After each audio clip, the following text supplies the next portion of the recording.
ello.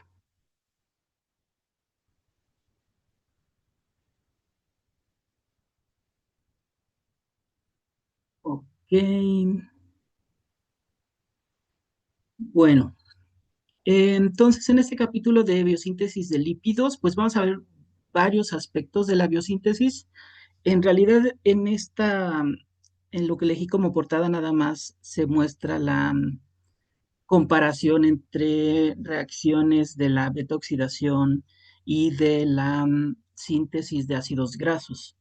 Y pues se compara un poco algunas de estas reacciones que son equivalentes, opuestas, pero pues que además se ocurren en distintos momentos y en distintos compartimentos.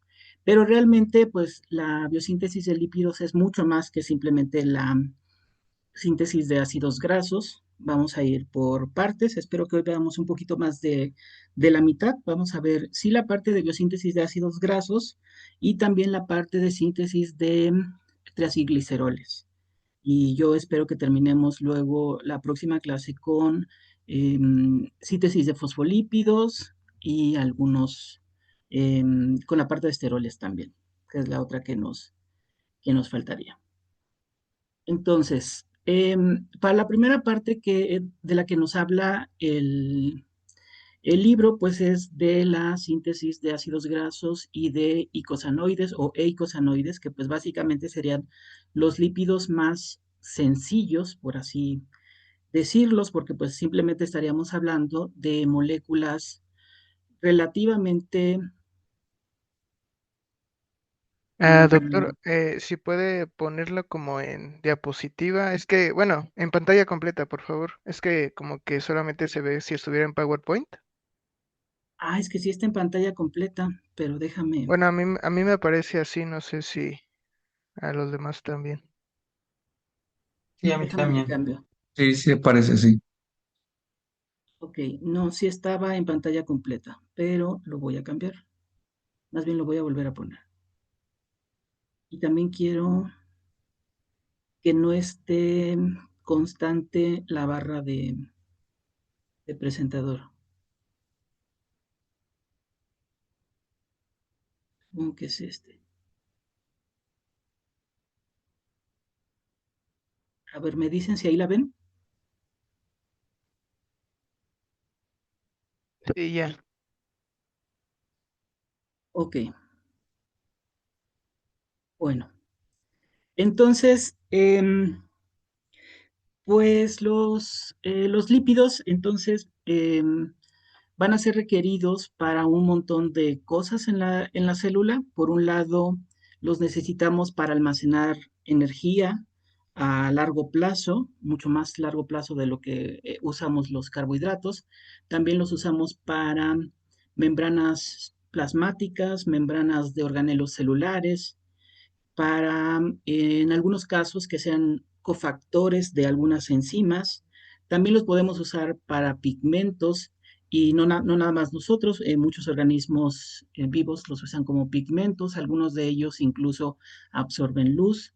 También pueden ser transportadores, pueden ser hormonas, pueden ser mensajeros intracelulares. Entonces los lípidos son moléculas muy diversas y pues la única característica común que tienen realmente es que son insolubles en agua. Entonces, pues es por ello que la biosíntesis también es un tanto compleja, porque tenemos que llegar a moléculas muy diferentes entre ellos. Entonces, la habilidad de síntesis de los lípidos va a ser una habilidad muy importante para los organismos vivos y en esta primera parte vamos a ver la parte de síntesis de ácidos grasos e icosanoides, que como les decía son de los más simples porque solo requerimos pues una cadena un tanto larga o corta en algunos casos de un compuesto carbonado y pues básicamente sería un ácido carboxílico. En algunos de los casos, pues va a ser saturado, puede ser insaturado, poliinsaturado, dependiendo de lo que necesitemos. Entonces, tiene que haber una especie de equilibrio entre la degradación de los ácidos grasos y la síntesis de los ácidos grasos, pero se puede vertir hacia un punto o hacia otro punto dependiendo de lo que la célula requiera. Y por ello, pues la degradación y la síntesis van a estar separadas físicamente, sus reacciones van a estar separadas físicamente y también temporalmente de manera general. Y entonces vamos a tener que, ya saben que la degradación de ácidos grasos por beta oxidación va a ocurrir en la mitocondria, mientras que la biosíntesis de ácidos grasos realmente va a ocurrir en el citoplasma, principalmente en el retículo endoplásmico. Entonces, la síntesis de ácidos grasos va a requerir, además de un intermediario muy importante, que es la molécula malonilcoenzima A, el cual se va a producir a partir de acetilcoenzima A por la acetil-CoA carboxilasa, que es una enzima que es un polipéptido funcional y lo genera de una forma irreversible. Aquí podemos ver en la imagen más o menos cómo es que funciona. Esta proteína, este polipéptido, pues va a tener un dominio que es el dominio de biotina carboxilasa, va a tener otro dominio de transcarboxilasa y va a tener también su cofactor y una proteína que acarrea a la biotina. Entonces, esta biotina va a participar porque va a poder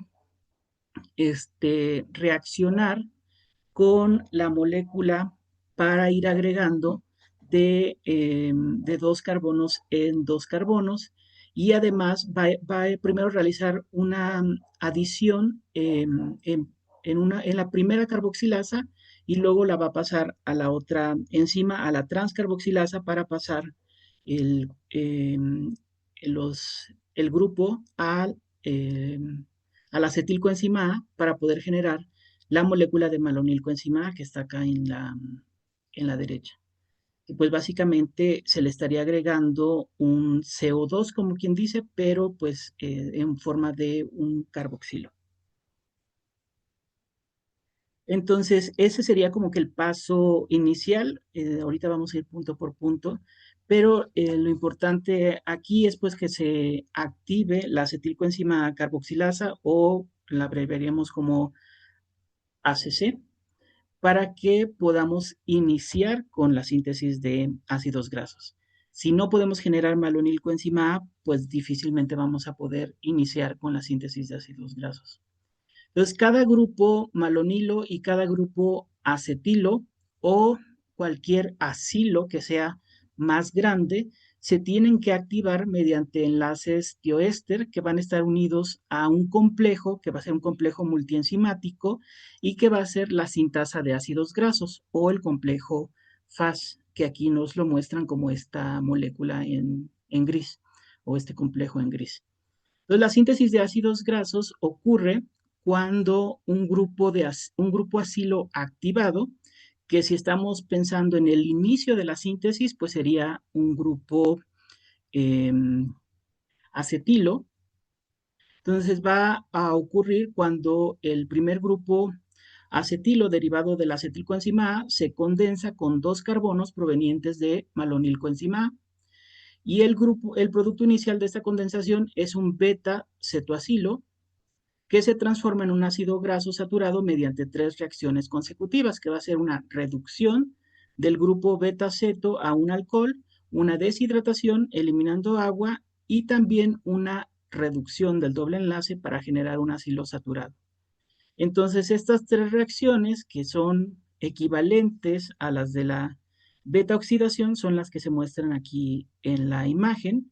Primero tenemos la condensación, donde se elimina el CO2 por estas reacciones que vemos aquí. Primero los electrones pasan del oxígeno al carbonilo y luego el CO2 pues se puede ir sin sus electrones para que los electrones sean los que ataquen al carbonilo de la otra molécula. Y entonces estos electrones que están en el enlace del carbono con el azufre puedan quedarse con el azufre, el cual luego va a capturar el hidrógeno. Y entonces se genera este enlace entre el carbono del CH2 y el carbono del carbonilo, y de esta forma tengamos un crecimiento de la cadena de dos carbonos. Después, pues se va a hacer la reducción y para eso se usa NADPH, como en general para la síntesis de ácidos grasos, y luego la deshidratación. Entonces, todo esto se va a ir repitiendo cada que vayamos a agregar dos carbonos y dos carbonos. Entonces, de esta forma, pues es análogo a la beta-oxidación, porque si recuerdan, en la beta-oxidación también se van eliminando de a dos en dos carbonos. Entonces, en este caso vamos agregando de a dos en dos carbonos. Mientras que también en la beta-oxidación estamos produciendo poder reductor cada que estamos quitando dos carbonos, aquí estamos consumiendo poder reductor cada que estamos adicionando dos carbonos. Entonces, el complejo de sintasa de ácidos grasos, o FAS, es un complejo multienzimático.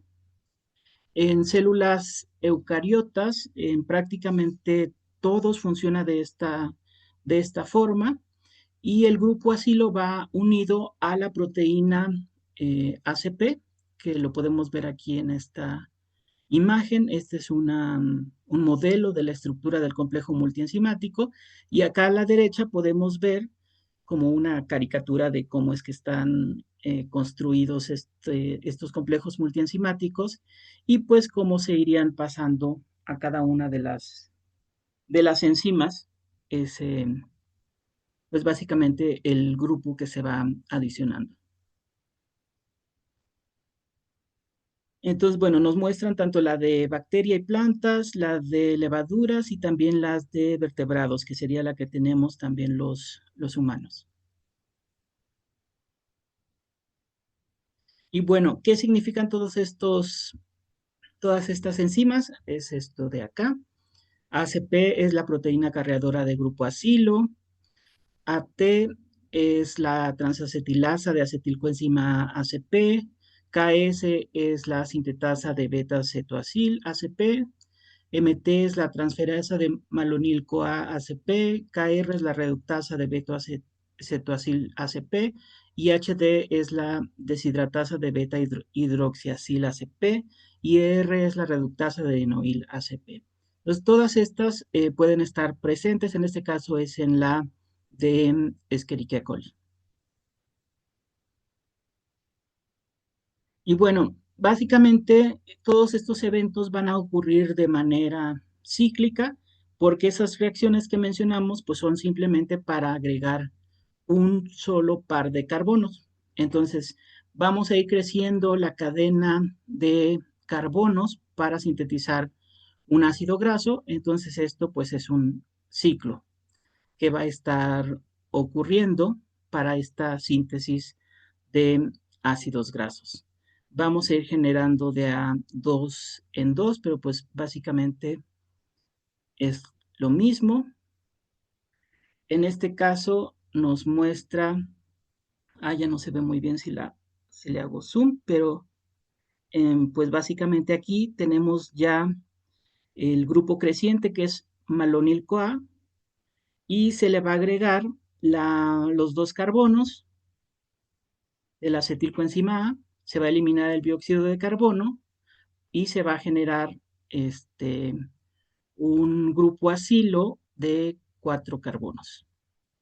Y este ciclo se va a repetir hasta que logremos el ácido graso que a nosotros nos interese. Típicamente, pues va a ser uno de 16 carbonos, de 18 carbonos, principalmente, que son los que van a ser precursores del resto de los ácidos grasos que son necesarios para las células. Y bueno, aquí está el grupo SH, al cual son esterificados los grupos malonilos.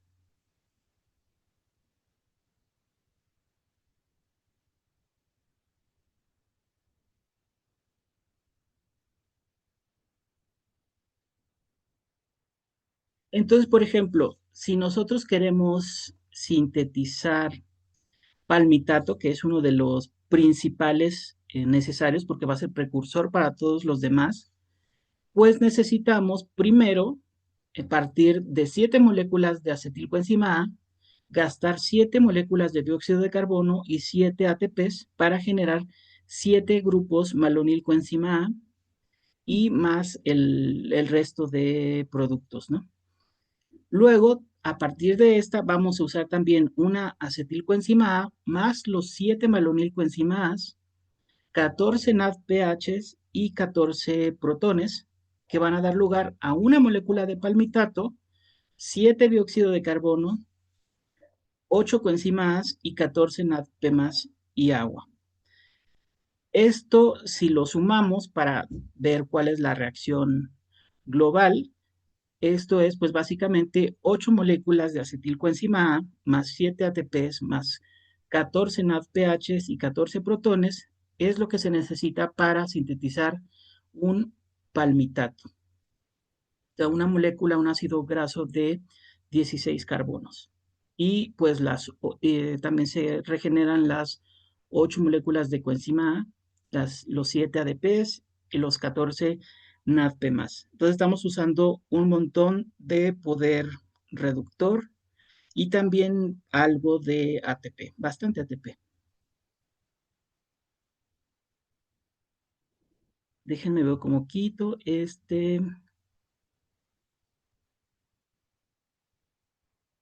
ya. Entonces, bueno, ahora sí tenemos al final eh, nuestro palmitato, que fue el que nos interesó sintetizar. Pero pues luego a partir de este se pueden sintetizar muchos otros que van a ser también de interés, porque finalmente ya sea que necesitemos una molécula de triacilglicerol o un fosfolípido, pues no todos ellos necesitan palmitato, algunos necesitan un ácido graso diferente.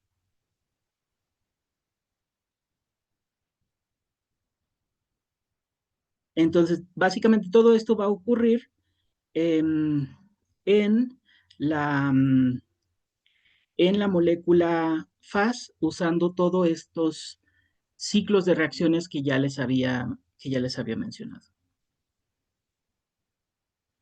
Y bueno, además, justo para controlar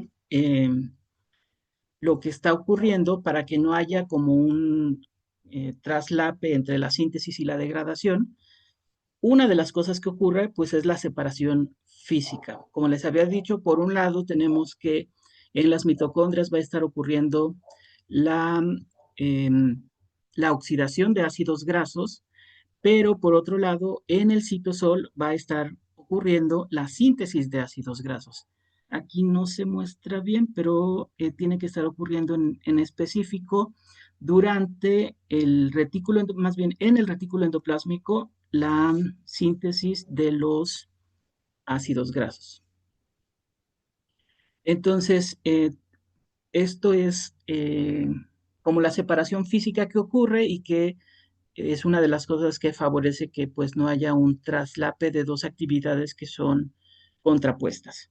Pero además de eso, pues ya sabemos que debe haber regulación hormonal y para eso también vamos a ver más adelante ese punto.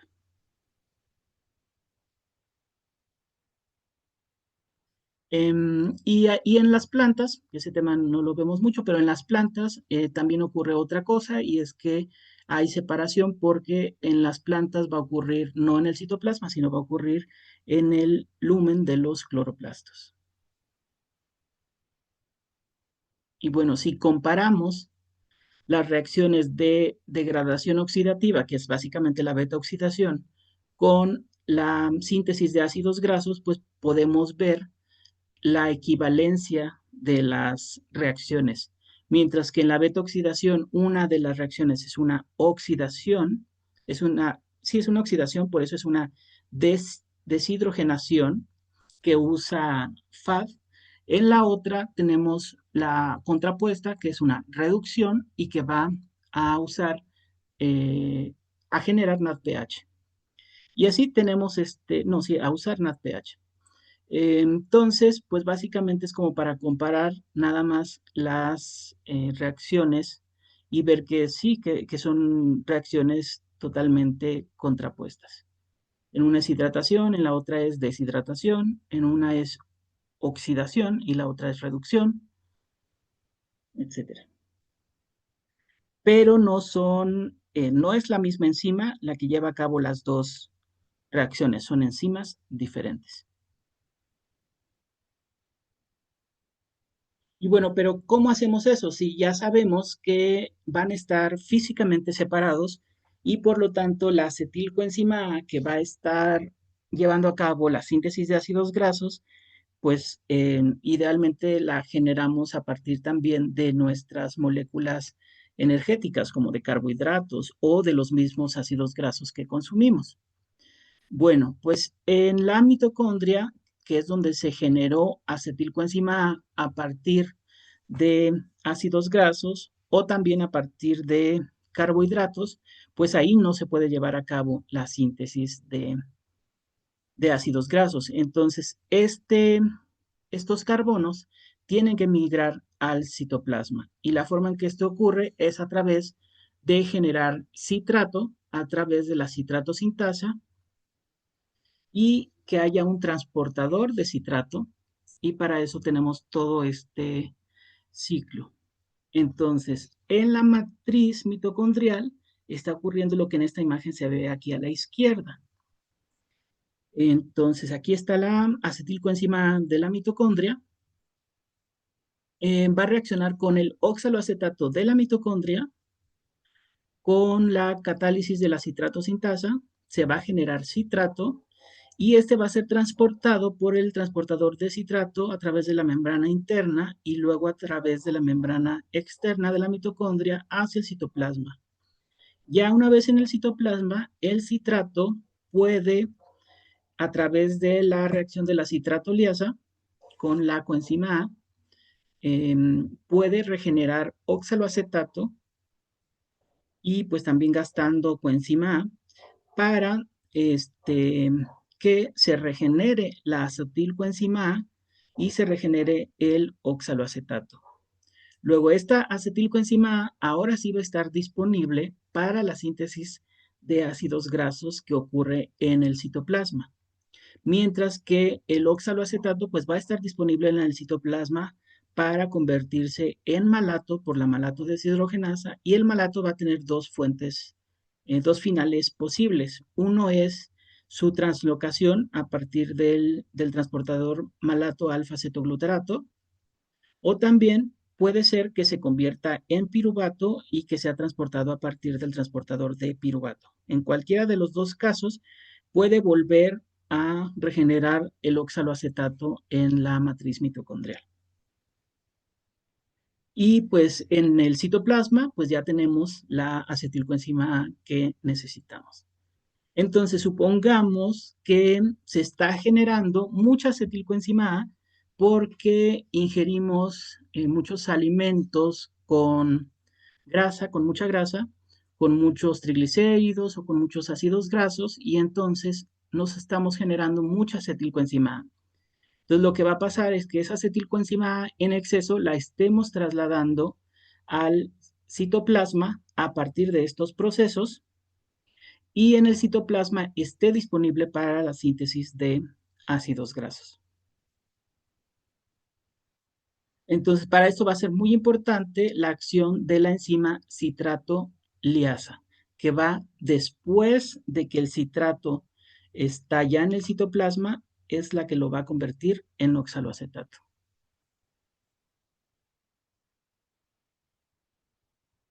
Y bueno, pero eso no va a ocurrir así simplemente, los flujos metabólicos en general no ocurren de la nada, o sea, si no todo se anularía, porque hay muchas reacciones reversibles, no todo está separado por compartimentos, entonces hay muchas cosas que necesitan ser reguladas por hormonas.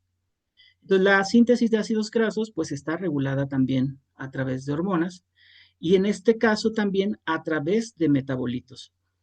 Entonces, el exceso de las fuentes de energía que nosotros obtengamos a partir de los alimentos va a ser convertido en ácidos grasos y luego en triacilgliceroles para su almacenamiento. Entonces, el propio citrato va a promover que la acetilcoenzima A sea convertida en malonilcoenzima A, porque es un activador de esa vía, es un activador de la acetilcoenzima A carboxilasa. El citrato suele ser un buen regulador alostérico de enzimas. El citrato además puede inhibir a la fosfofructoquinasa, por lo tanto va a inhibir la glucólisis, favoreciendo la gluconeogénesis. Entonces, por lo tanto, el citrato también cambia todo el metabolismo de oxidación a síntesis de ácidos grasos. Y la acetilcoenzima carboxilasa es inhibida por fosforilación, la cual puede venir por las señales de glucagón, epinefrina, por una elevada concentración de AMP, entre otras cosas. Y que estas señales pues tendrían que ser, por ejemplo, cuando hay cuando hay poca energía. Entonces, si hay poca energía, pues no necesitamos almacenar lípidos, lo que necesitamos es gastarlos, y es cuando se va a inhibir la acetilcoenzima carboxilasa. Otra forma también de regularlo es a través del producto. El propio palmitoilcoenzima A, que es el producto, es un regulador negativo que hace una retroalimentación negativa para la vía de síntesis de malonilcoenzima A. Entonces, así de esta forma, si se está acumulando mucho producto, pues vamos a apagar la vía. Pero mientras no esté en exceso el palmitoilcoenzima A, la vía de síntesis de ácidos grasos sigue funcionando. Entonces, por ejemplo, si se necesita generar membrana plasmática porque la célula se está dividiendo, pues no se va a acumular palmitoilcoenzima A, se va a seguir usando. Si necesitamos almacenar triacilglicéridos, pues tampoco va a ocurrir esto. Entonces, pues todo esto se tiene que regular finamente.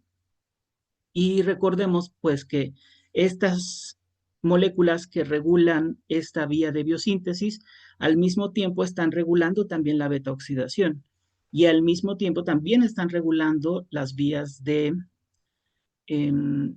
oxidación de carbohidratos y la gluconeogénesis también. Frecuentemente los carbohidratos y los lípidos son regulados simultáneamente. Entonces, bueno, una vez que ya tenemos el palmitato, que es uno de los productos principales de la síntesis de ácidos grasos, el palmitato pues es de 16 carbonos. A partir de este podemos sintetizar muchos otros ácidos grasos de interés. Por ejemplo, por desaturación podemos generar palmitoleato con un doble enlace en el carbono 9. Podemos elongarlo y generar estearato de 18 carbonos. Podemos elongarlo para tener ácidos grasos saturados mucho más largos. Podemos también desaturarlos para generar oleato. Y a partir de aquí hay algunas reacciones que ya no pueden ocurrir en mamíferos, mientras que algunas plantas sí las pueden hacer, que son aquellas en las que se puede generar el linoleato, que es un ácido graso poliinsaturado. En este caso tiene dos dobles enlaces en posición 9 y 12. Es ya un omega 6, en particular es un precursor. Y a partir de este se van a generar todos estos otros como el araquidonato y muchas otras moléculas. Además del linoleato, también se pueden generar toda la serie de ácidos grasos poliinsaturados omega 3, que también son muy importantes para los organismos, tanto los omega 3 como los omega 6. Pero pues esos van a ser principalmente sintetizados en plantas. Y en los animales y en los humanos que no los podemos sintetizar, pues tenemos que consumirlos de las plantas.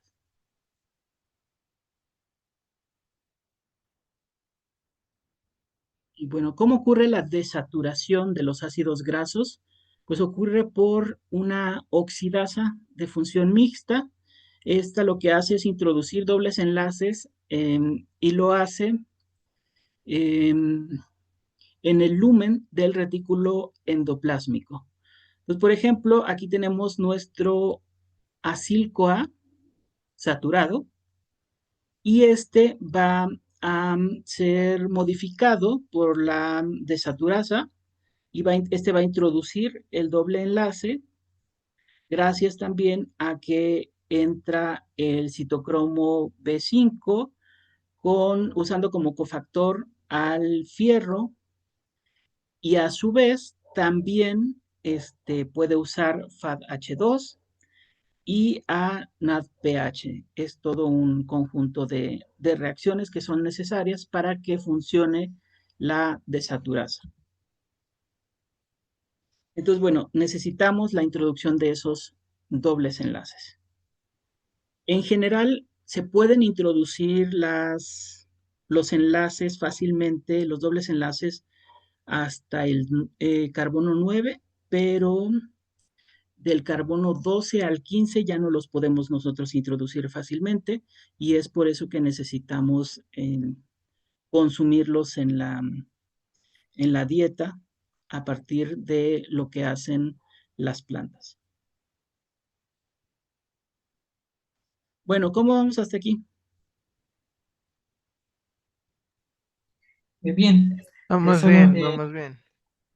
Va, va. en lo de la introducción de los dobles enlaces solamente en organismos como nosotros es del carbono 9 en adelante, ¿no? Ajá, más bien hasta Ok. el carbono 9, según recuerdo.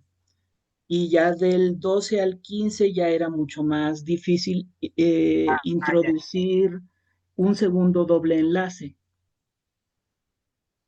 ya, gracias. Si no, creo que se vuelve a mencionar más adelante, además, y traigo ejemplo. En el libro, además, mencionaban muchos casos muy particulares y muy interesantes. Por ejemplo, mencionaban a esta enzima, la enzima desaturasa de este aurilcoenzima A, y cómo esta tenía un papel en la obesidad y en la resistencia a la insulina. En particular, pues como lo evaluaron en ratones. Entonces, esta enzima pues también se encarga de generar justo estos dobles enlaces más adelante en las cadenas de los ácidos grasos y se ha visto que su participación es en el desarrollo de la obesidad y en la resistencia a la insulina y a la diabetes tipo 2.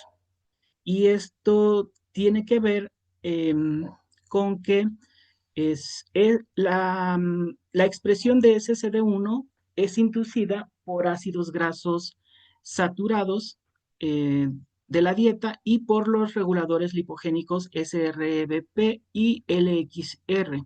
Y se ha visto que los ratones SCD1 mutantes pueden ser resistentes a la obesidad inducida por la dieta y no desarrollan la diabetes en las mismas condiciones. Entonces, por ejemplo, cuando hay una dieta rica en ácidos grasos, no, aquí está mal la imagen, se me fue. No son saturados, son ácidos grasos insaturados en realidad. Se va a inducir la expresión de esta enzima SCD1 y em, se va a promover la síntesis de lípidos, el almacenamiento de grasa, la adiposidad y la resistencia a la insulina y también un riesgo de diabetes tipo 2. Entonces, lo que vieron en los experimentos es que cuando se daba una dieta alta en grasas insaturadas, había una expresión elevada de SCD1, que también había una desaturación de ácidos grasos y síntesis de lípidos, que había una acumulación de grasa corporal, que había resistencia a la insulina y que se desarrollaba obesidad y diabetes tipo 2, pero cuando estaba mutante, entonces ya no se lograba la presencia de estos mismos signos clínicos y de pues la obesidad y de la resistencia a la insulina. Y entonces como que esto generaba un poco una idea contraintuitiva, porque entonces uno pensaría que cómo es que los ácidos grasos insaturados podrían generar obesidad. Pero en realidad, porque se supone que los insaturados son pues más saludables, ¿no? Y que son más insalubres los saturados. Pero en realidad la forma en que SCD1 favorece la obesidad tiene que ver con que muchos triglicéridos son o contienen en su estructura al menos un ácido graso insaturado. Entonces, cuando se generan ácidos grasos insaturados, de forma indirecta se están promoviendo también la síntesis de triglicéridos y el almacenamiento de energía. Entonces, cuando se inhibe SSD1, se reduce también de forma indirecta la lipogénesis y se aumenta la oxidación de grasas y entonces de esta forma se protege contra la obesidad inducida por la dieta. ¿Sí se entendió? Aunque tengo un poquito de error en la imagen. Pero el principio es ese, em, que ellos decían que los ácidos grasos insaturados en alta concentración y presencia, pues entonces inducían el almacenamiento de grasa y la resistencia a la insulina y la diabetes. Pero pues esto no tenía mucho sentido, ni siquiera actualmente, porque los insaturados son más saludables, pero a la hora de que em, relacionas que los insaturados están presentes en los triglicéridos y que entonces serían una materia prima para la síntesis de triglicéridos y el almacenamiento de energía, entonces sí se entiende por qué los insaturados podrían también inducir este, acumulación de grasa y por lo tanto obesidad y diabetes. Entonces básicamente esa era la idea. Sí, más claro, sí. Y luego también dentro de estas funciones de la síntesis de ácidos grasos y también de eicosanoides, que los eicosanoides serían los que se derivan del ácido graso de 20 carbonos, pues surge también la participación de enzimas como oxidasas, oxigenasas y el citocromo P450. Entonces, se vuelve importante estudiar también cómo es que estas participan. Sí. Entonces, las oxidasas básicamente utilizan oxígeno como aceptor final de electrones, pero el oxígeno no se incorpora al producto y lo que se genera al final es el producto oxidado, pero además agua o peróxido de hidrógeno. Por otro lado, las oxigenasas sí incorporan el oxígeno directamente en el sustrato y pueden ser dioxigenasas si agregan los dos oxígenos o monooxigenasas si agregan solamente uno. En el caso de las monooxigenasas pueden agregar un grupo hidroxilo y esa es una de las formas en que solamente agreguen el oxígeno. Se ha visto además que se necesitan cofactores reductores de monooxigenasas que van a donar electrones para la activación del oxígeno. una de estas enzimas que pueden funcionar de esta forma es el citocromo P450, que es la familia más importante de monoxigenasas, que tiene un grupo hemo, y la reacción general que tiene es esta, donde reacciona con el oxígeno, utiliza NADPH y genera un producto con un grupo hidroxilo. Entonces es una monooxigenasa. Tiene muchas funciones, pero una de sus funciones es la síntesis de hormonas esteroideas. En este sentido, participa en la síntesis de lípidos. También la síntesis de eicosanoides y otros lípidos. Además, el metabolismo de ácidos grasos, pero al mismo tiempo que participa en la síntesis de todos estos lípidos, también participa en la detoxificación de los fármacos y de muchos otros genobióticos. Entonces, de manera general, la hidroxilación que hace el citocromo P450 ayuda a incrementar la polaridad y la solubilidad de los compuestos y de esta forma nosotros podemos eliminar más fácilmente estos fármacos a través de la orina o la bilis.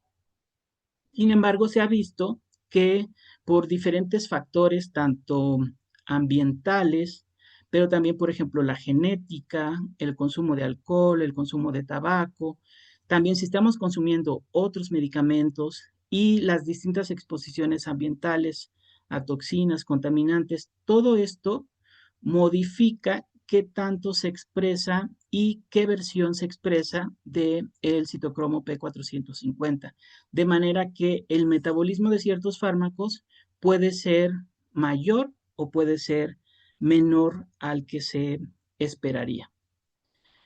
Y también, si al mismo tiempo estamos consumiendo más de un fármaco que es procesado por citocromo P450, esto altera el metabolismo de ambos, porque va a aumentar la concentración de ambos fármacos al estar más lento el proceso de detoxificación. Y entonces, al estar aumentado la concentración de estos dos fármacos, pues hay un mayor riesgo de toxicidad.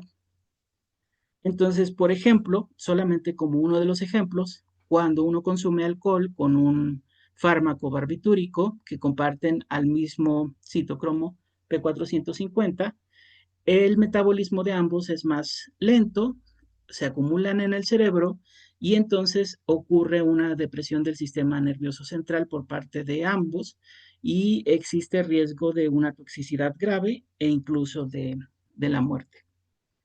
Pero pues básicamente son de este tipo de cosas que se tienen que considerar a la hora de suministrar fármacos que son metabolizados por la misma enzima. Y en este caso, pues al mismo tiempo también está alterado el procesamiento de los metabolitos para la síntesis de lípidos. Y obviamente puede ocurrir al mismo tiempo daño hepático. Entonces, en nuestro procesamiento de los lípidos se vuelven importantes todas estas enzimas, todas las oxidasas, oxigenasas, las monooxigenasas y en particular el citocromo P450, que es una de las más importantes. Como ejemplo, en el libro venía a la triptofano 2,3-dioxigenasa. Entonces, como es dioxigenasa, significa que los dos oxígenos entran a la molécula. Y aquí se aprecia cómo es que los dos oxígenos están reaccionando y del triptófano original se rompe ese enlace, pero ambos oxígenos quedan en la molécula para generar N-formilquinurenina. Y acá abajo nos muestran la reacción del citocromo P450, donde reacciona NADPH con la forma oxidada de una molécula para generar NADP+, y la forma reducida de la molécula. Luego ocurre todo un ciclo donde el citocromo P450 entra también y se regenera, más bien se genera un hidroxilo y se genera agua a partir del oxígeno.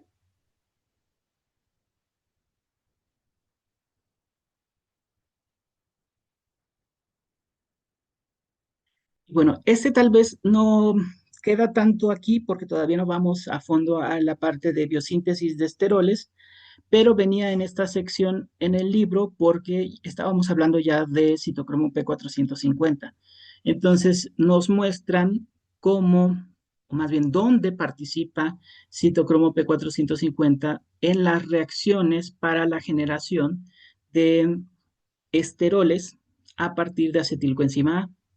Entonces, para generar ácidos biliares, para generar glucocorticoides, para generar todos las hormonas que son derivados del colesterol, pues en todos estos puntos participa en varios puntos el citocromo P450. Pero seguramente lo vamos a retomar en la sección de biosíntesis de esteroles.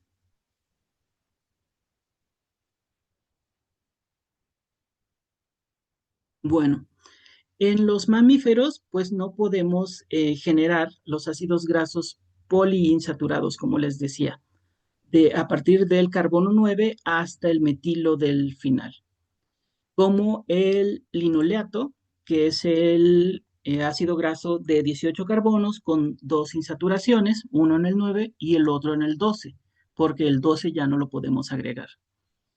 O el alfa-linoleato, que tiene dobles enlaces, aquí es un 3, en realidad no es un 2, que van a estar en la posición 9, 12 y 15, porque no puede agregar el del 12 y el del 15, y estos sí lo hacen las plantas.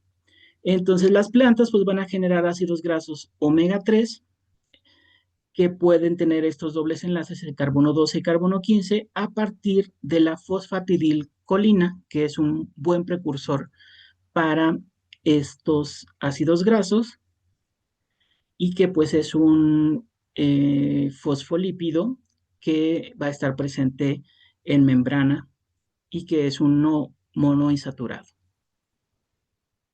Entonces, el linoleato puede ser convertido a otros ácidos grasos poliinsaturados como el araquidonato, que ya tiene 20 carbonos y que es considerado un PUFA, un ácido graso poliinsaturado. Pues, por su parte, el alfa-linoleato es convertido en ácido eicosapentanoico y docosahexanoico. Y acá vemos pues el procesamiento, cómo se usa una desaturasa y luego otra desaturasa para generar el alfa-linoleato, que a su vez va a seguir siendo procesado para generar los omegas. Y recuerden, yo creo que sí lo deben recordar, pero recuerden que los omegas se nombran del metilo final hacia atrás. Entonces, el omega 3 es omega 3 porque el doble enlace está del metilo en la posición 3. Por ejemplo, este que está al final ya se considera omega 3 probablemente porque aquí el metilo final es el 1, el siguiente es el 2 y el 3 ya tiene el doble enlace, que es lo que aquí se menciona como 15 en la posición típica. Y el omega 6 tiene en la posición 6 a partir del metilo final hacia atrás.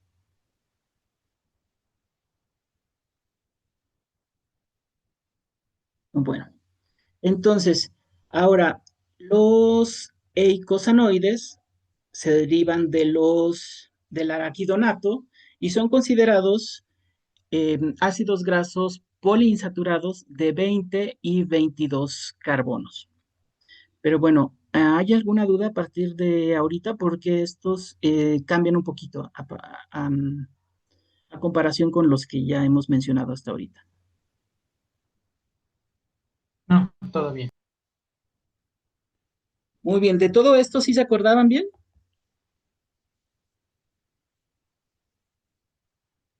Más o menos.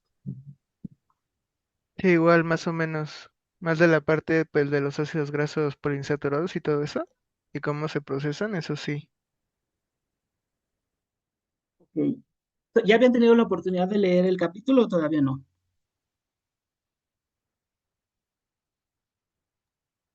No, yo no. Sí, Ah, un bueno, poco sí, pero estaba muy largo. sí, está súper largo. Les digo que yo no me acordaba que era tan largo. Por eso creo que fue en los últimos, las últimas ediciones. Bueno, entonces los eicosanoides se consideran ya moléculas de señalización, que además son muy fuertes porque pueden ser tanto inflamatorias como antiinflamatorias y van a actuar en los tejidos que estén cerca de las células que los van a producir. Entonces, por ejemplo, para que se sinteticen, necesitamos que haya estímulos hormonales o de algún otro tipo que van a activar a la fosfolipasa A2. Esta va a estar presente en la mayoría de las células de mamífero y la fosfolipasa A2 va a actuar sobre fosfolípidos de membrana para liberar al ácido araquidónico o araquidonato del carbono 2 del glicerol. Ahora, el araquidonato va a ser la fuente a partir del cual nosotros vamos a sintetizar a las prostaglandinas H2 y todas las demás, que van a ser también el resto de las prostaglandinas, tromboxanos, leucotrienos y algunos otros. Y cada uno tiene todo un conjunto de moléculas también. Entonces, para la síntesis, como les decía, tenemos a la fosfolipasa 2 que genera al, al ácido araquidónico o araquidonato, que se considera un omega 6. A partir de aquí va a participar la ciclooxigenasa, la cual en un primer paso va a convertir al araquidonato en una prostaglandina G2, que es un endoperóxido, y lo va a convertir luego por este, su actividad peroxidasa en la prostaglandina GH2, la cual va a ser un precursor para el resto de las prostaglandinas, las de la serie E, D, F, G y todas, son muchas letras, y todos los tromboxanos. Y como ven de manera muy general, realmente es muy general, las prostaglandinas pueden ser o pueden tener funciones en la inflamación, el dolor, la fiebre, la vasodilatación, la protección gástrica. Y aquí nos ponen el ejemplo de cómo funciona durante la menstruación. Pero pues funciona también durante cualquier respuesta inflamatoria. Pero les digo, sí tienen muchas funciones similares, pero en realidad también tienen muchas funciones particulares cada grupo de prostaglandinas. Y los tromboxanos pueden tener funciones en la agregación plaquetaria y en la vasoconstricción, pero también son varios tipos de tromboxanos. Se ha visto que eh, estos conjuntos de moléculas prostaglandinas y tromboxanos, eh, unas de las cosas que promueven son el dolor.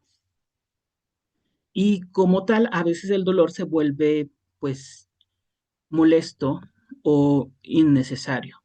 Aunque son un indicador de que el organismo está respondiendo a un daño, a un estímulo, pues frecuentemente lo que queremos es eliminarlo. Y para eso se desarrollaron fármacos como la aspirina, como el ibuprofeno. La aspirina es un inhibidor irreversible porque acetila un residuo de serina de la ciclooxigenasa, tanto de la isoforma 1 como de la isoforma 2, y lo hace de forma pues irreversible, así que la hace totalmente inútil. Entonces, al bloquear la ciclooxigenasa, evita que se generen prostaglandinas y tromboxanos y por lo tanto elimina el dolor y un poco también la fiebre.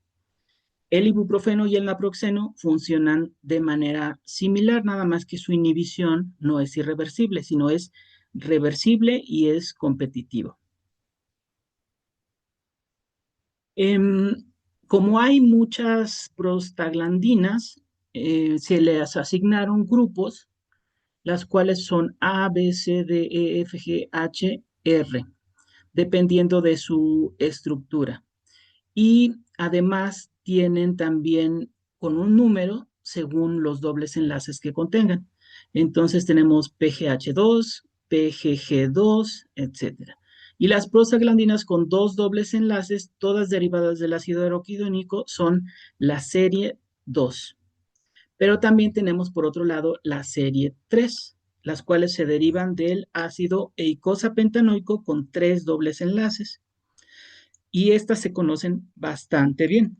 Entonces, por ejemplo, las prostaglandinas de la serie 2, que derivan del ácido araquidónico, actúan en la respuesta inmediata al estrés y en lesión, provocando inflamación, dolor, fiebre, edema y dilatación de vasos sanguíneos. Toda la respuesta inflamatoria. Y las de la serie 3, que derivan del ácido eicosapentanoico, actúan más lentamente, por lo que sería como que después de la serie 2, y moderan las respuestas de la serie 2. Así que son más como resolutivas. Además, hay isoenzimas de prostaglandina H2 sintasa, la COX-1 y la COX-2, que tienen funciones ligeramente diferentes. Por un lado, la COX-1 es constitutiva y promueve la síntesis de prostaglandinas que regulan procesos pues más constitutivos como la secreción de moco gástrico, de flujo sanguíneo renal, de agregación plaquetaria, pero COX-2 es inducible y es responsable de la inflamación, el dolor y la fiebre. Pero varios de los fármacos no son exclusivos para inhibir a COX-2, sino que inhiben a ambos. Entonces, por eso puede haber como efectos secundarios, como la gastritis, porque terminan afectando a COX-1 también, además de COX-2.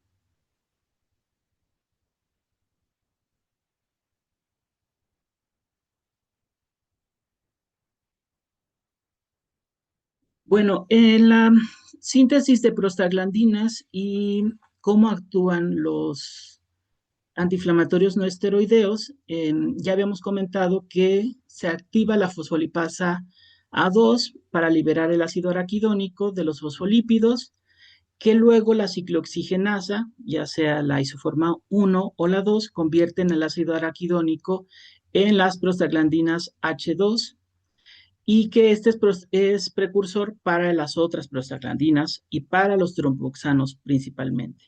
Y que al inhibirlo, ya sea de forma farmacológica o de alguna otra forma, pues nosotros podemos evitar esta síntesis, principalmente a las prostaglandinas de la serie 2 y a los tromboxanos también de la serie 2.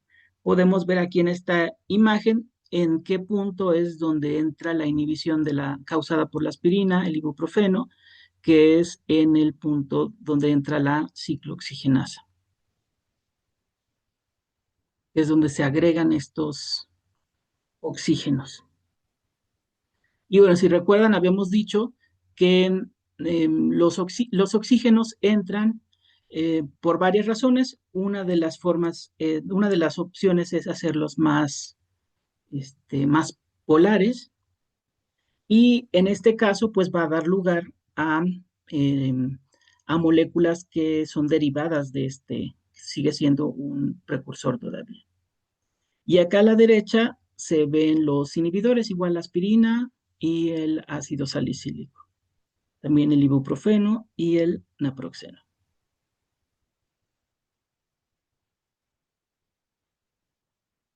Este de acá se considera la vía cíclica de la síntesis de prostaglandinas o de los eicosanoides, pero también tenemos la vía lineal del araquidonato para la síntesis de leucotrienos. Entonces, a partir de aquí tenemos nosotros el araquidonato, que está en su forma lineal, y entonces pueden entrar las lipoxigenasas para generar este otro ácido graso ya más oxidado y a través de varios pasos generar los leucotrienos. En este otro punto también genera a otro tipo de leucotrienos como LTA4 y luego LTD4. Entonces tenemos dos vías, la vía lineal para los leucotrienos y la vía cíclica. Y básicamente la diferencia es que en esta de acá, pues sí hay una molécula cíclica donde se agregaron oxígenos. Y esta, la cíclica, es para las prostaglandinas y los tromboxanos, pero la vía lineal es para los leucotrienos.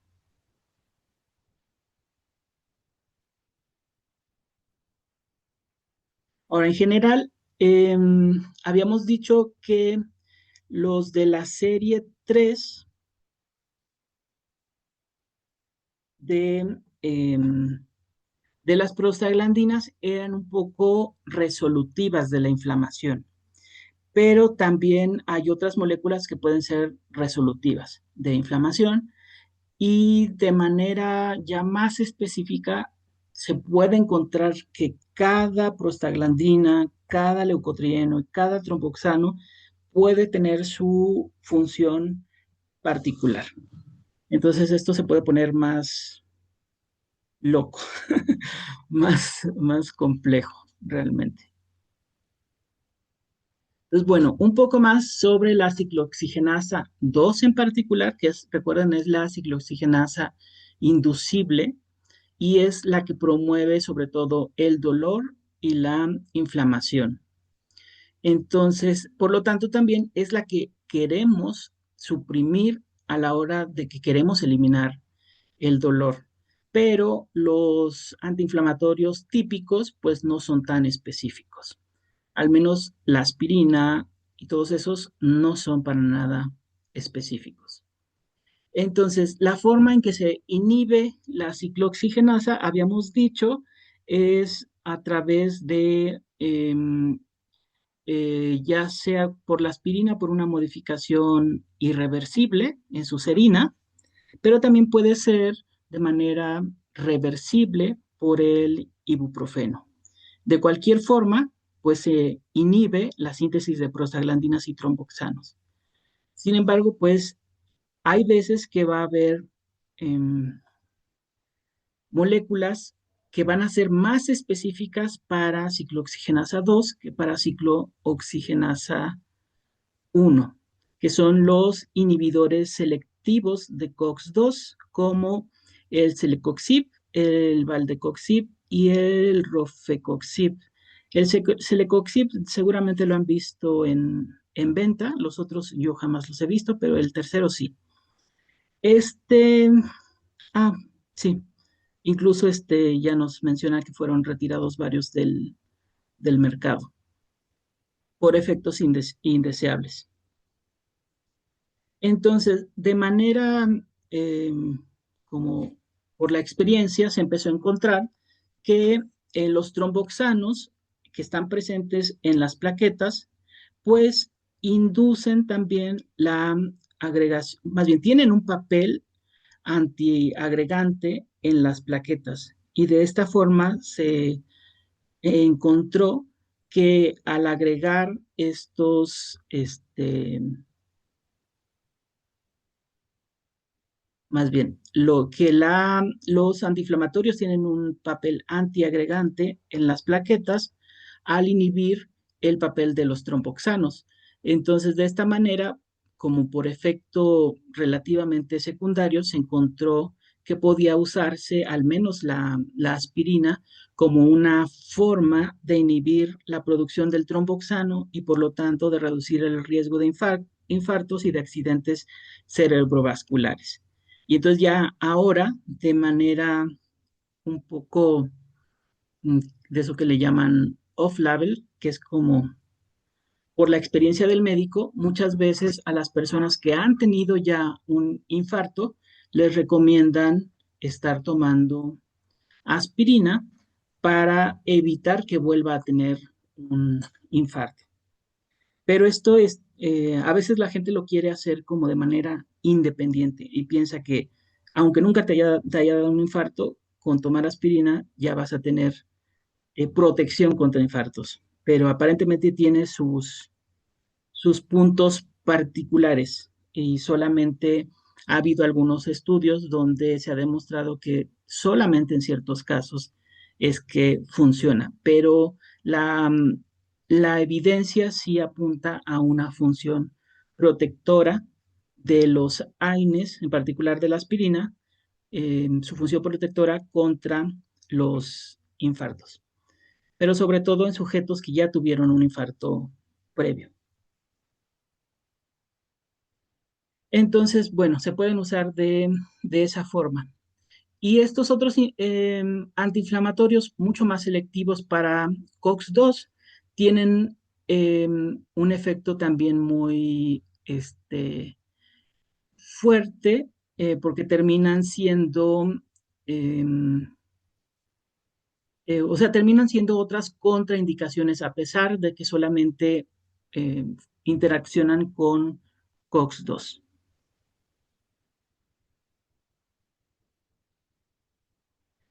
Bueno, además también se pone todavía interesante porque eh, hablábamos de que em, teníamos a los tromboxanos y a los leucotrienos y a las prostaglandinas como proinflamatorios y a unos cuantos como antiinflamatorios. Pero de los mismos eicosanoides, una vez que se están sintetizando, o en nuestro caso que estamos consumiendo a los ácidos grasos poliinsaturados, pues vamos a tener a estos, a los omega 6 y a los omega 3. En general, a estos sí los podemos clasificar, a los omega 6 como iniciadores de la inflamación y a los omega 3 como resolutores de la inflamación.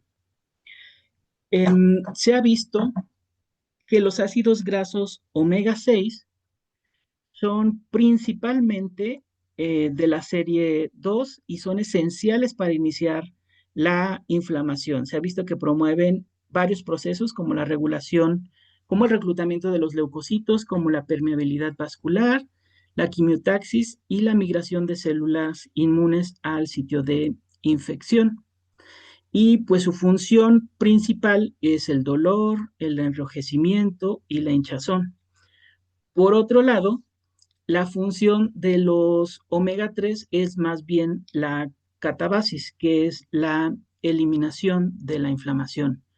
Tiene que ver con que se inhiba el dolor, se reparen los tejidos y pues más bien recuperemos nuestro estado de homeostasis. Entonces, durante la catabasis se promueve a los eicosanoides proresolutivos o SPMs. Dentro de esos van a estar las lipoxinas, las resolvinas, las protectinas y las marecinas. Todos estos derivados de los omega 3, en particular del DHA y del EPA. ¿Y cuáles son sus funciones? Pues van a promover la eliminación de residuos celulares, microbios, células muertas, restaurar la integridad de los vasos sanguíneos, estimular la regeneración y reparación de tejido, reducir el dolor, la fiebre y participar en la resolución de la inflamación asociada a diabetes, obesidad y asma. Entonces, básicamente, ustedes saben que cuando inicia la inflamación, pues es un proceso sumamente importante para la protección inmune, para la eliminación de la infección. Sin embargo, la inflamación es un proceso como autosostenible que se promueve, que tiene como loops de retroalimentación positiva. Muchas citocinas se promueven a sí mismas. Entonces, es bastante común que la inflamación se autopropague. Entonces, frecuentemente es un reto frenar la inflamación. Y ocurre que muchas veces, aunque ya se eliminó el patógeno o ya sanó la herida, la inflamación continúa. Entonces, la inflamación crónica pues se vuelve un problema. Entonces, pues ahí necesitamos nuestros omega 3 y los SPMs que promuevan la eliminación de la inflamación o la catabasis para que puedan reparar los tejidos y recuperar la homeostasis. Y actualmente, pues, el surgimiento de enfermedades crónicas es bastante grave. O sea, las enfermedades crónicas son como los problemas de salud más fuertes en la actualidad tienen que ver con enfermedades crónicas, degenerativas, y muchas de ellas son mediadas por una inflamación crónica, de las cuales muchas veces eh, la inflamación es relativamente de bajo grado, o al menos se le considera de bajo grado, pero pues es cierto grado de inflamación. Ahora se sabe que incluso la obesidad es una inflamación crónica. Bueno, antes de pasar a biosíntesis de triacilgliceroles, ¿alguna duda hasta el momento? ¿Algo que comentar hasta el momento? No, todo bien.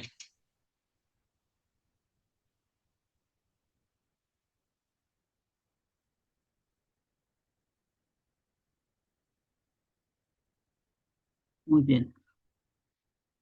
Entonces, la siguiente sección es la de la síntesis de triacilgliceroles. Entonces, hasta ahorita, en realidad solamente hemos mencionado sí es la parte más grande del capítulo, pero es solamente una parte, que es la síntesis de ácidos grasos e eicosanoides, donde los eicosanoides pues son solo un tipo de ácidos grasos, aunque son un tipo muy importante, por esto de los omega 3 y los omega 6 y todos los insaturados, más los saturados, etcétera.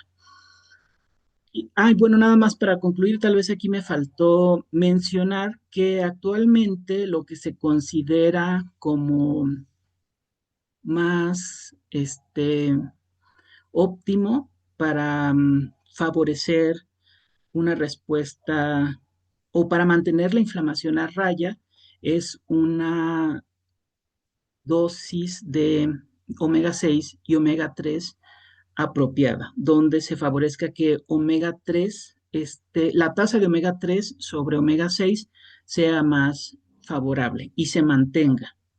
De manera que si se pasa esa tasa y se favorece el omega 6, entonces esa persona va a tener más tendencia a respuestas proinflamatorias y a estados inflamatorios. Pero si es una situación donde las personas pues ya tienen estados inflamatorios, en ese caso se puede incluso promover la suplementación con omega 3, o sea que la tasa de omega 3 sea mayor para que se apoye en el papel de los omega 3 para resolver la inflamación. O al menos ese es el principio que algunos médicos siguen para procurar aprovechar este efecto de los omega 3 en la medicina también. Y sí lo usan porque incluso recientemente, tal vez ahora como 2 años, al menos mi alergólogo, cuando yo estaba en mis tratamientos de alergia, en mis vacunas contra la alergia, también me dio suplementación con una tasa de omega 3 y omega 6, donde procuraba disminuir mi inflamación. Yo soy súper inflamatorio. A todo respondo, a la vida, al aire, a los pólenes, a todo respondo de forma inflamatoria. Y sí, pero no solo TH2, o sea, no solo es hipersensibilidad inmediata, sino también retardada, porque la respuesta puede ser inmediata, pero incluso después de días yo sigo respondiendo de forma muy inflamatoria. Pero en realidad, eh, la inmunización y los omegas iban en pro de disminuir la inflamación. Y sí, sí ayudaron mucho los omegas, bueno, y todo el tratamiento. Pero digo, sí se usan de esa forma. Y En el área de nutrición también se usan los omegas por su papel antiinflamatorio. En particular, se ha visto, de esto tengo una diapo en otra presentación, se ha visto que la dieta mediterránea tiene una tasa apropiada de omega 3 y omega 6 y es la que se considera más saludable o menos inflamatoria. Mientras que las dietas más occidentales, como la mexicana, eh, bueno, la mexicana que es más estilo eh, cada vez más gringo o cada vez más europeo incluso, pues esas son muy inflamatorias. Por otro lado, si fuera la mexicana más tradicional, más lo que se le llama la dieta de la milpa, esa es bastante buena también. Y también les digo la mediterránea, que son los que contienen las tasas de omega 3 sobre omega 6 más apropiadas. Les puedo dar la tasa apropiada, ahorita busco, porque ese lo tengo en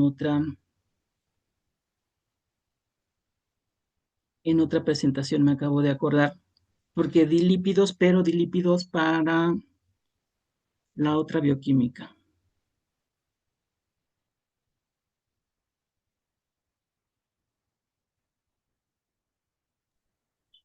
Y esto sería de como de acción acumulativa, no es inmediato, ¿no? Tiene que Ajá, se como, tiene que mantener. ya, sí. Porque pensaba en lo de en la inflamación en el parto prematuro, pero pues, no. Sí, de hecho sí hay un estudio, hay una intervención con ácidos grasos en prematuros, si no mal recuerdo.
Mm, lo estoy viendo y no lo encuentro en el texto, pero estoy seguro que sí está. Más que cuando busco algo rápido, no lo veo.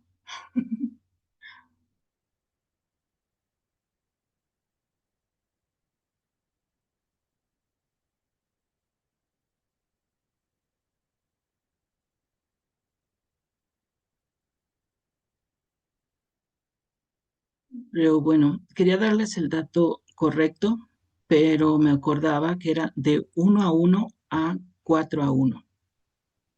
Solamente que no quería equivocarme en la proporción,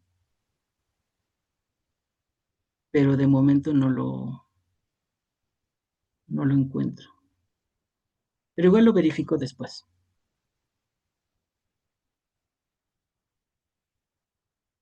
porque no lo encuentro ahorita en la presentación.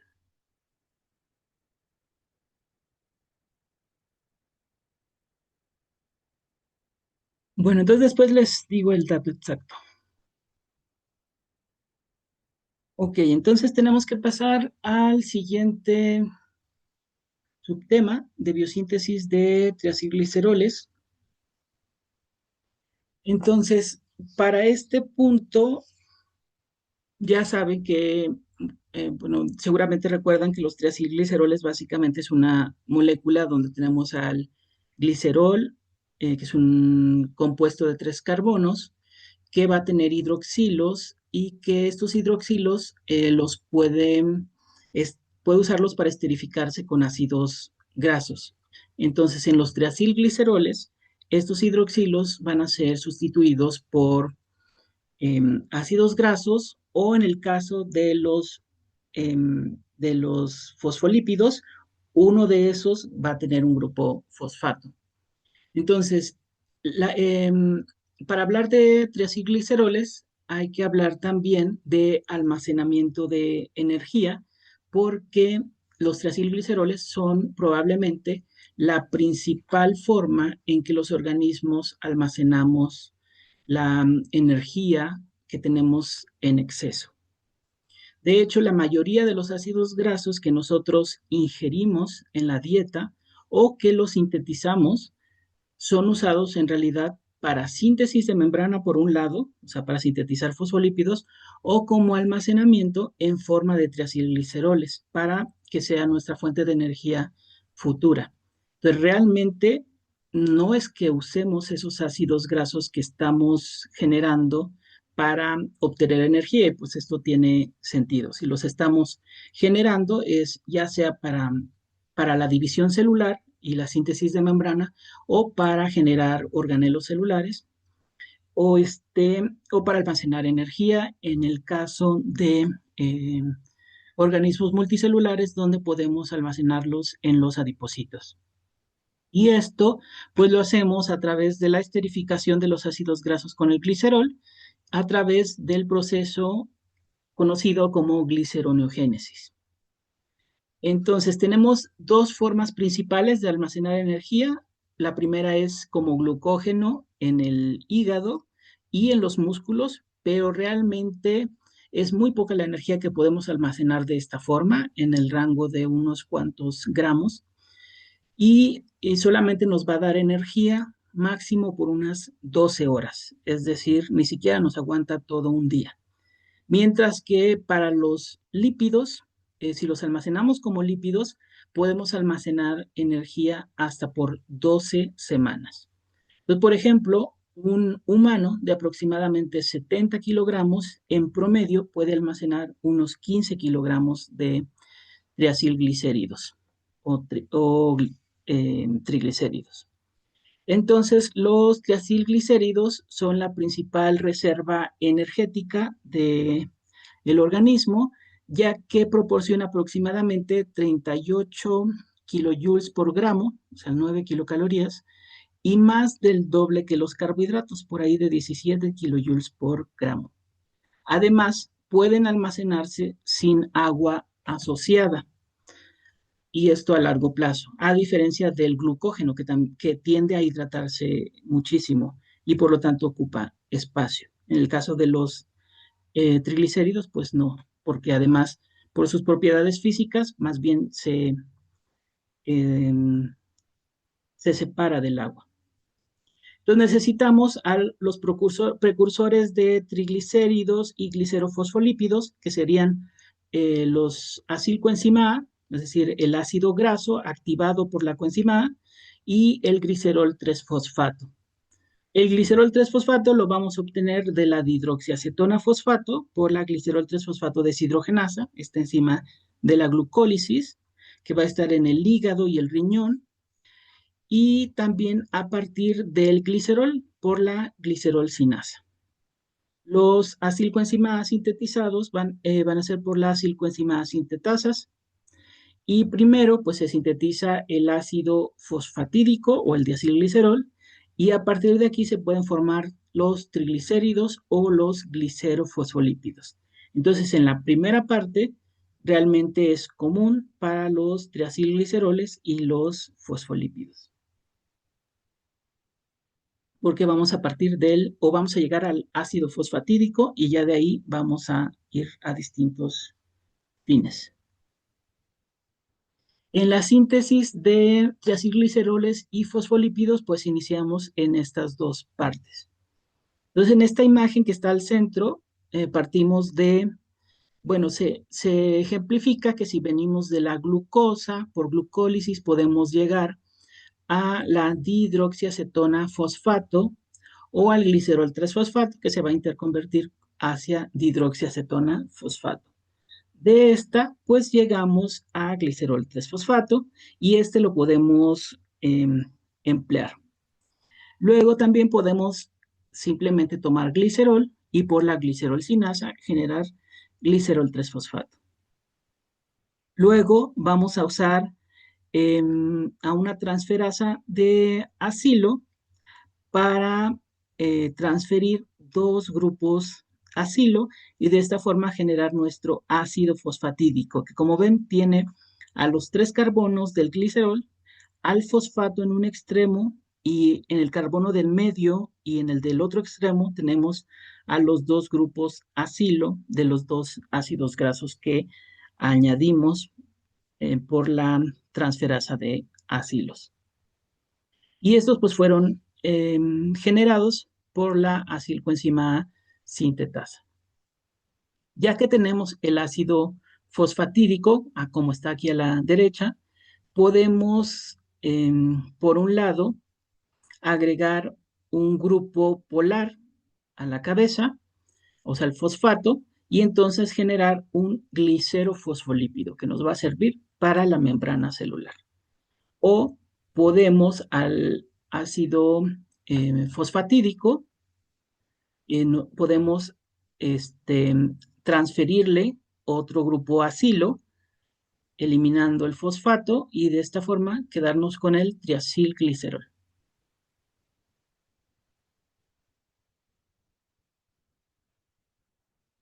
Entonces, la regulación de la síntesis de lípidos puede ser a partir de hormonas también.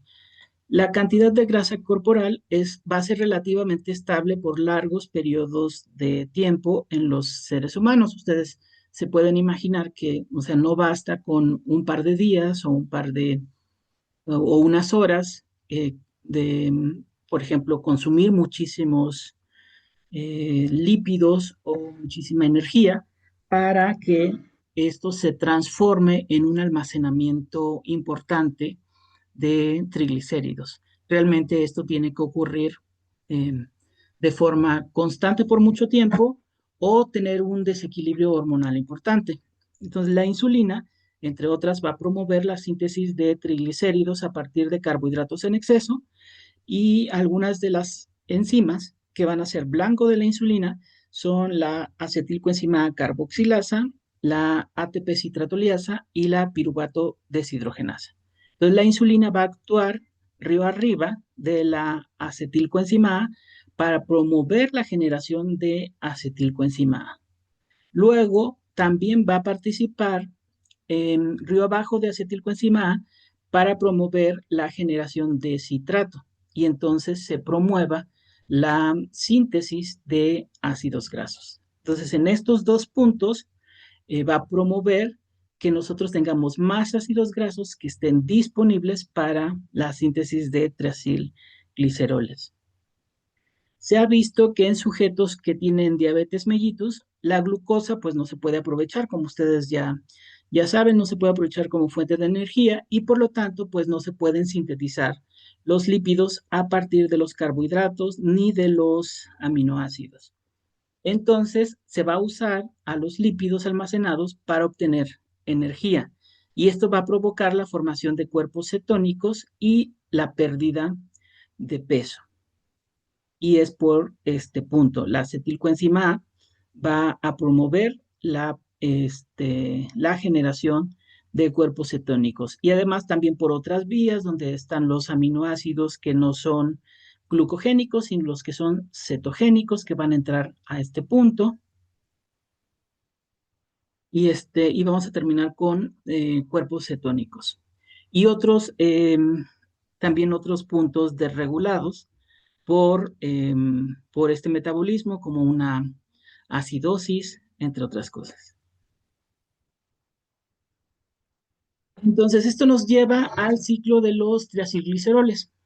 El 75% de los ácidos grasos que son generados por lipólisis, o sea, que nosotros obtenemos de los triacilgliceroles son reesterificados para formar los triacilgliceroles en cualquier condición metabólica. O sea que aunque nosotros estemos obteniendo de nuestros triglicéridos almacenados ácidos grasos y los pasemos a la sangre o no los pasemos todavía, estos de todas maneras pueden ser reesterificados para regenerar el triacilglicerol inmediatamente o una vez en el hígado, estos puedan ser reesterificados a triacilglicerol y enviados nuevamente al tejido adiposo.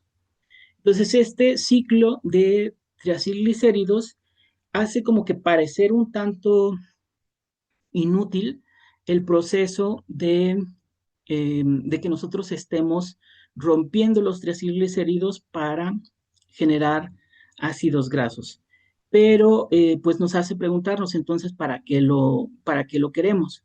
Y se piensa que es probable que los triglicéridos esterificados sean una fuente rápida de energía en la sangre, ya que cuando los tenemos en el tejido adiposo, pues no están tan disponibles, pero en la sangre los vamos a tener ya sea como ácidos grasos por un lado o como triacilgliceroles que vienen resterificados del hígado. Entonces, esos van a ser fuentes rápidas de energía. Eso es una posibilidad.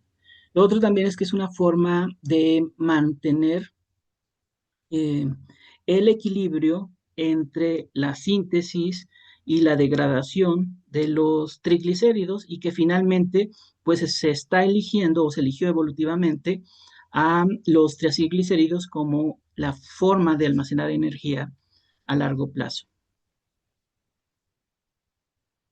Em, Luego también el glicerol 3-fosfato que se requiere para la síntesis de triglicéridos no puede darse a partir del intermediario de la glucólisis cuando ésta es baja, es decir, cuando no tenemos glucosa que a partir de la cual generar glicerol o de los triglicéridos del tejido adiposo, ya que les falta la glicerolcinasa. Entonces, en estos casos, lo que se hace es gliceroneogénesis para generar el glicerol que se necesita para generar los triglicéridos. Entonces, en la gliceroneogénesis, el tejido adiposo la puede realizar, que es básicamente una gluconeogénesis trunca, donde solamente llegamos al glicerol para generar glicerol 3-fosfato y usarlo en la síntesis de triglicéridos. Hay presencia de la piruvato carboxilasa y fosfonol piruvato carboxicinasa, enzimas de la gluconeogénesis en el tejido adiposo y entonces puede ocurrir esto.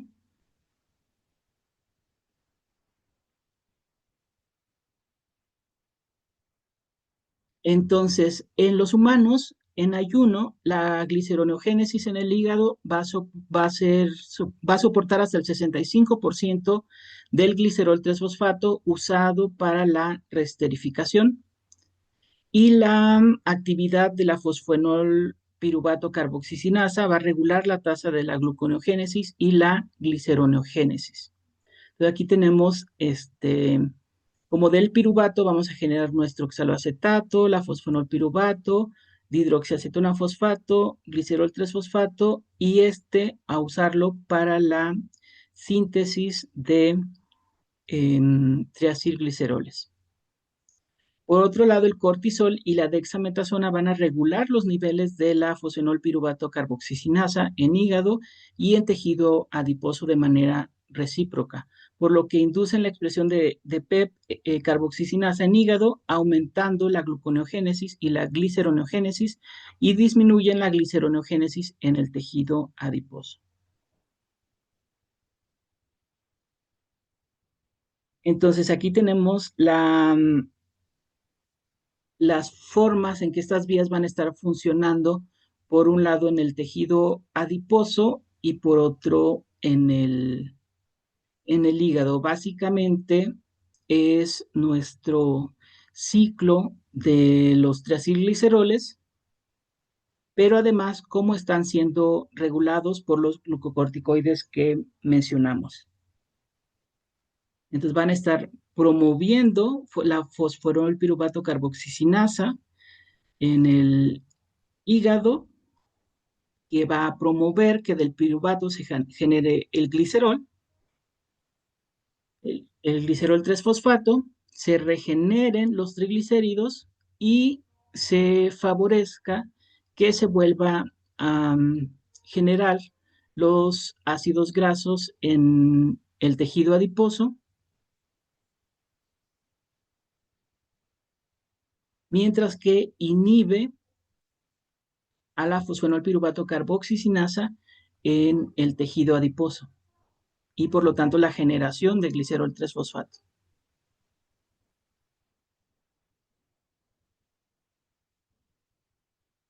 Entonces, cuando baja la tasa de gliceroneogénesis en el tejido adiposo, esto provoca un aumento en la liberación de ácidos grasos en el torrente sanguíneo y, y una tasa alta en el hígado que lleva a una mayor síntesis y liberación de triglicéridos en la sangre. Cuando hay glucocorticoides, el flujo a través del ciclo disminuye, ya que la expresión de fosfonolpiruvato carboxicinasa incrementa en el tejido adiposo y disminuye en el hígado.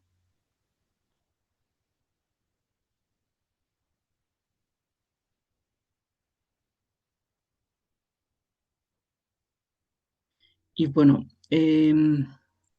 yo sé que además que hasta ahorita se ha visto como todo muy fraccionado, pero el que se va a poner más interesante va a ser el de regulación metabólica. Porque ahorita solamente se ha visto como que regulación por, espero, por sección. Entonces, por ejemplo, aquí también se ha mencionado poco sobre regulación metabólica. Espero también en cada sección hayan visto un poco de regulación metabólica, pero la que se pone más interesante también es la global, porque finalmente, pues todo esto está siendo regulado también a nivel sistémico. En particular, a nivel adipocito y a nivel hepatocito, y con sus intermediarios en sangre.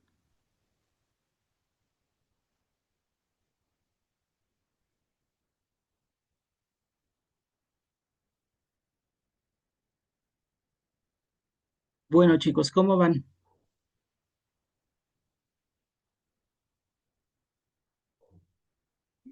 Vamos, Bien, vamos bien. Bueno, este, creo yo que por hoy podemos dejarlo aquí y en la próxima continuamos con biosíntesis de fosfolípidos de membrana y esteroles que también nos falta y terminamos este, con el artículo,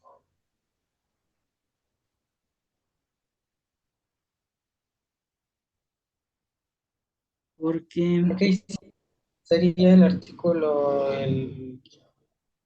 de,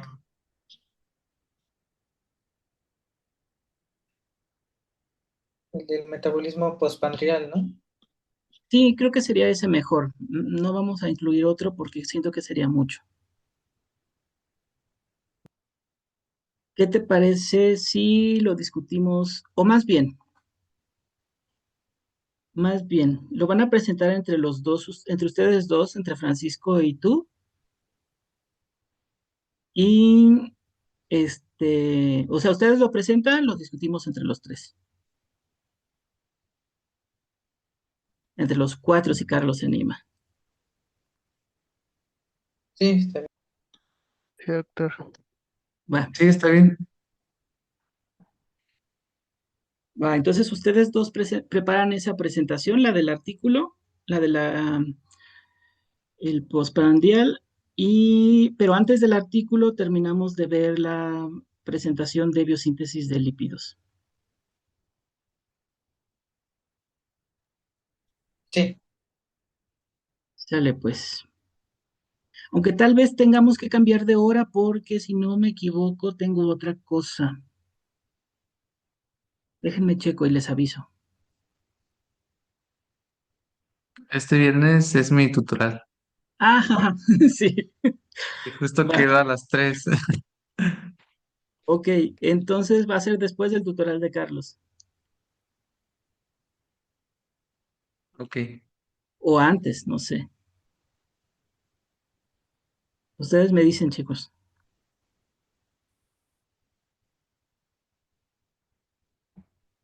por mí no hay problema que sea en la mañana.